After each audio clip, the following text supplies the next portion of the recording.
Om Swastiastu. Perkenalkan, nama saya Muhammad Adafi Royanto Nasrullah. Dan di sini kelompok kita membahas tentang bab 2A, yaitu Indonesia di tengah konstelasi perang dingin. Di mana perang dingin adalah istilah yang digunakan untuk menggambarkan konflik ideologi, politik, ekonomi, dan militer antara blok barat dan blok timur, yang berlangsung sejak akhir Perang Dunia II hingga runtuhnya Uni Soviet pada tahun 1991.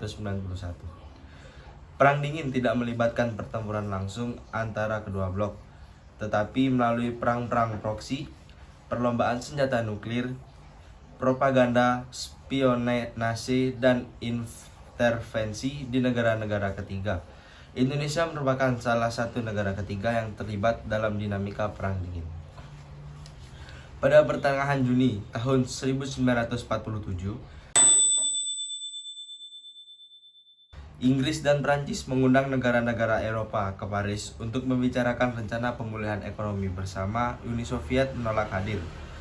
Demikian pula Hungaria, Cekoslovakia, dan Polandia yang sudah di bawah pengaruh negara tirai besi. Hasil pertemuan di Paris kemudian dibawa Komite Kerjasama Ekonomi Eropa atau CEEC ke Kongres Amerika Serikat. Kongres AS meloloskan Undang-Undang Kerjasama Ekonomi pada tanggal 2 April 1948. Pada tanggal 3 April 1948, Presiden Amerika Serikat yaitu Harry S. Truman menandatangani undang-undang tersebut. Amerika Serikat memberikan bantuan berupa Marshall Plan. Sedangkan tandingan dari Marshall Plan yaitu Molotov Plan yang diluncurkan oleh Uni Soviet, yaitu dengan memberikan bantuan ekonomi kepada negara-negara di kawasan Eropa Timur. Sistem yang ditawarkan Molotov Plan adalah sistem perdagangan bilateral. Molotov Plan membuat negara-negara di Eropa Timur berhenti mengendalikan bantuan AS untuk membangun kembali negaranya setelah Perang Dunia II. Molotov Plan menjadi cikal bakal Comecon atau Council for Mutual Economic Assistance yang didirikan pada tahun 1949. Di sisi lain, Molotov Plan terkesan kontradiktif sebab Uni Soviet memberikan bantuan namun juga menagih biaya perbaikan kepada negara-negara blok poros atas kerugian Perang Dunia II. Om Swastiastu, perkenalkan nama saya Ibtu Dinata Ardana, nomor absen 11. Sekarang saya akan menjelaskan tentang peran Indonesia dalam Perang Dingin. Konferensi Asia Afrika. Penyelenggaraan Konferensi Asia Afrika dilatar belakangi oleh semangat perjuangan bangsa-bangsa terjajah untuk memperoleh kemerdekaan pasca Perang Dunia II, yaitu blok Barat dan blok Timur. Kedua kekuatan tersebut saling berlomba membuat persenjataan modern. Perlombaan pembuatan senjata telah menimbulkan ketegangan dan kecemasan dunia. Masyarakat dunia mencemaskan akan terjadinya perang dahsyat di antara dua kekuatan. Melihat situasi dunia, negara-negara berkembang terdorong untuk mencari jalan keluar, membantu meredakan ketegangan dan menciptakan perdamaian dunia. Sebagai negara berkembang, Indonesia berinisiatif mengadakan konferensi perdamaian yang dikenal sebagai Konferensi Asia Afrika. Konferensi Asia Afrika berhasil diselenggarakan dan dibuka oleh Presiden Soekarno pada tanggal 18 April 1955 di Bandung. Konferensi Asia Afrika diikuti sebanyak 24 negara. Konferensi Asia Afrika melahirkan 10 butir pokok yang bertujuan untuk menciptakan perdamaian dunia. 10 butir pokok tersebut termuat dalam Dasasila Bandung. Adapun isi dari Dasasila Bandung sebagai berikut. 1. Menghormati hak-hak dasar manusia dan tujuan-tujuan serta asas-asas yang termuat dalam Piagam PBB atau Perserikat Bangsa-Bangsa. Kedua, menghormati kedaulatan dan integritas teritorial semua bangsa, mengakui persamaan semua suku bangsa dan persamaan semua bangsa, besar maupun kecil.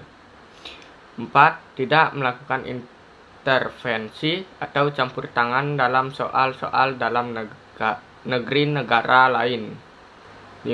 Menghormati hak-hak setiap bangsa untuk mempertahankan diri secara sendirian ataupun kolektif yang sesuai dengan piagam PBB. Tidak menggunakan peraturan-peraturan dari pertahanan kolektif untuk bertindak bagi kepentingan khusus dari salah satu negara besar dan tidak melakukannya terhadap negara lain. 7. Tidak melakukan tindakan-tindakan ataupun ancaman agresi maupun penggunaan kekerasan terhadap integritas wilayah maupun kemerdekaan politik suatu negara. 8. Menyelesaikan segala perselisihan internasional dengan jalan damai seperti perundingan, persetujuan, arbitrasi, ataupun cara damai lainnya menurut pilihan pihak-pihak yang bersangkutan sesuai dengan piagam PBB. 9. Memajukan kepentingan bersama dan kerjasama. 10. Menghormati hukum dan kewajiban internasional. Setelah berakhirnya konferensi Asia Afrika, banyak negara yang belum merdeka atau masih berada di bawah pengawasan kaum imperialis mulai memperjuangkan nasibnya untuk mencapai kemerdekaan dan kedudukan sebagai negara yang berdaulat penuh. Di samping itu, konferensi Asia Afrika sangat besar pengaruhnya di dunia internasional dan turut menjadi pendorong berdirinya organisasi gerakan non-blok. Dengan demikian, konferensi Asia Afrika sangat besar pengaruhnya dalam usaha untuk menciptakan perdamaian dunia yang kekal dan abadi. Hubungan antara negara-negara di kawasan Asia Afrika terus berlanjut. Hubungan itu diwujudkan dalam konferensi-konferensi yang lebih khusus, antara lain KMAA, Konferensi Mahasiswa Asia Afrika, KWAA, Konferensi Wartawan Asia Afrika, KWAA, Konferensi Wanita Asia Afrika, KSKAA, Konferensi Setia Kawan Asia Afrika, KIAA, Konferensi Islam Asia Afrika, MMAA, Musyawarah Menteri Asia Afrika, FFAA, Festival Film Asia Afrika, KPAA, Konferensi Pengarang Asia Afrika.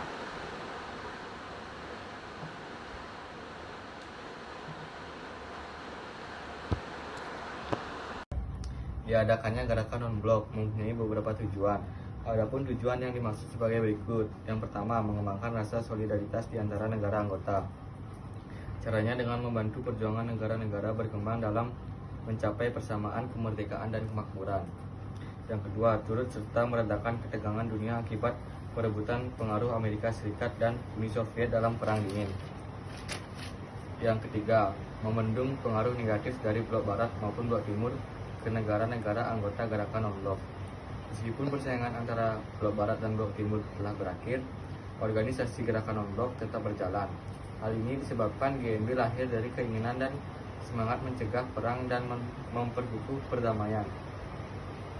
Setelah Perang Dingin, ketegangan Perang Dingin sering dicipu oleh perbedaan ideologi. Saat ini dunia dilanda masalah kesenjangan ekonomi dan tatanan dunia yang tidak adil. Permasalahan tersebut diselesaikan oleh negara-negara yang tergabung dalam gerakan non-blok. Berikutnya yang B, gerakan non-blok. Organisasi gerakan non-blok muncul di tengah persaingan dua kekuatan besar dunia, yaitu blok barat dan blok timur. Persaingan kedua blok terjadi pada masa Perang Dingin. Negara-negara blok timur dipimpin Uni Soviet, sementara negara-negara blok barat dipimpin oleh Amerika Serikat. Tiap-tiap blok berusaha menarik dukungan dari negara-negara lain agar negara-negara berkembang tidak terkena pengaruh blok barat maupun blok timur. Maka didirikanlah organisasi gerakan non-blok. Gerakan non-blok sendiri berawal dari sebuah konferensi tingkat tinggi Asia Afrika atau Konferensi Asia Afrika yang diadakan di Bandung pada tahun 1955. Di sana, negara-negara yang tidak berpihak pada blok manapun mendeklarasikan keinginan mereka untuk tidak terlibat dalam konfrontasi ideologi blok barat dan blok timur. Pendiri gerakan non-blok udah cut. Peran serta Indonesia dalam gerakan non-blok sebagai berikut. Yang pertama, sebagai salah satu negara pemrakarsa. Yang kedua, sebagai salah satu negara pengundang pada konferensi tingkat tinggi GNB yang pertama. Yang ketiga, ketua GNB pada tahun 1992 sampai 1995. Indonesia menjadi tuan rumah penyelenggara KTT X GNB di Jakarta. Peserta yang menghadiri KTT X berjumlah 106 negara.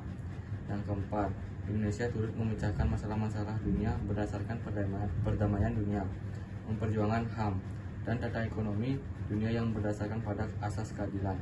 Indonesia memandang GNB sebagai wadah yang tepat bagi negara-negara berkembang untuk memperjuangkan cita-citanya. Sikap ini secara konsekuen diaktualisasikan Indonesia dalam kiprahnya di GNB.